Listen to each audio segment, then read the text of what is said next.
அநீதி என்று சொன்னால் மறுபெயர் மருத்துவர் ஐயாதாயா. மருத்துவர் ஐயாதாயா இன்று இந்தியாவிலே 6 இடஒதுக்கீடு பெற்று தந்தவர் எங்களுடைய மருத்துவர் ஐயாதாயா. 6 இடஒதுக்கீடுகள், 6. அது 4 தமிழ்நாட்டை சார்ந்த இடஒதுக்கீடுகள், 2 இந்தியாவை சார்ந்த இடஒதுக்கீடுகள். இதாய சமூக நீதி. இன்னைக்கு கலைஞர் உயிரோடு இருந்திருந்தார்னா ஒரு நிமிடம் கூட யோசிச்சுட்டு இருக்க மாட்டார். கையெழுத்து அடுத்தது கையெழுத்து போட்டுட்டு முடிச்சுட்டு இருப்பார். அவருக்கு தெரியும், கலைஞருக்கு தெரியும், அந்த வழியை தெரியும், சமூக நீதி என்ற அந்த அருமையை தெரியும், கலைஞருக்கு தெரியும். ஏன்னா கலைஞர் அவர்கள் இருந்த காலத்திலே அவர் பலமுறை சொல்லியிருக்கிறார், தமிழ்நாட்டில் எனக்கு பிறகு இடஒதுக்கீடு என்று பேசுபவர் மருத்துவர் ஐயா என்று சொன்னவர் கலைஞர் சொன்னவர். எனக்கு பிறகு தமிழ். அப்படிப்பட்ட கலைஞருக்கு இன்று சென்னை மெரினா கடற்கரையில அண்ணா சமாதி அருகிலே அடக்கம் செய்த முழு காரணம் யாரு தெரியல? எங்க மருத்துவர் ஐயாயா, பாட்டாளி மக்கள் கட்சியா, இந்த சமுதாயா. மருத்துவர் ஐயாவும் பாட்டாளி மக்கள் கட்சியும்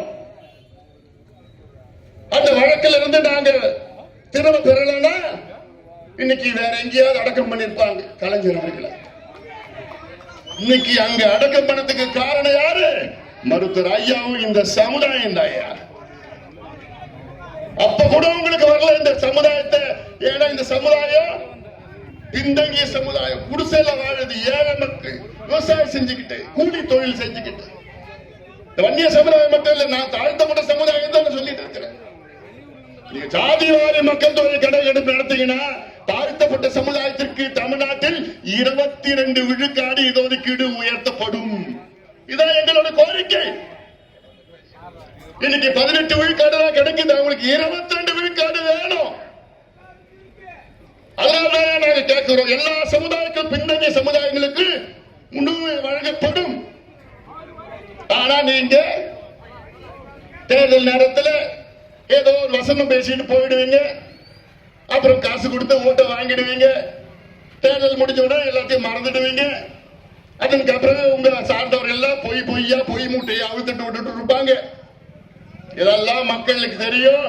மீண்டும் சொல்றேன், விக்கிரவாண்டி தொகுதியின் மக்களே, குறிப்பாக நான் சொல்கின்ற மிக மிக மிக மிக பின்தங்கிய சமுதாயத்தை சார்ந்த, தாழ்த்தப்பட்ட சமுதாயத்தை சார்ந்த மக்களே, தமிழ்நாட்டினுடைய எதிர்காலம் உங்கள் கையில் இருக்கிறது.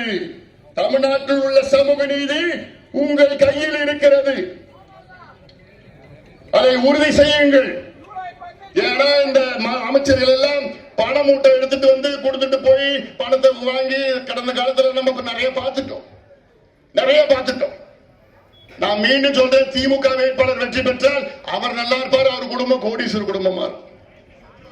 ஆனால் நம்முடைய வேட்பாளர் அன்புமணி வெற்றி பெற்றால் நீங்க நல்லா இருப்பீங்க, தமிழ்நாடு நல்லா இருக்கும், உங்க பிள்ளைகளுக்கு வேலை கிடைக்கும், உங்க பிள்ளைகளுக்கு படிப்பு கிடைக்கும், வேலை கிடைக்கும். அதனால நான் மீண்டும் மீண்டும் சொல்கின்றேன், இது முக்கியமான. கடந்த 5 நாட்களுக்கு முன்பு தெரியும், கள்ளக்குறிச்சியில் நடந்த சம்பவம் எல்லாம் வெட்கக்கேடு.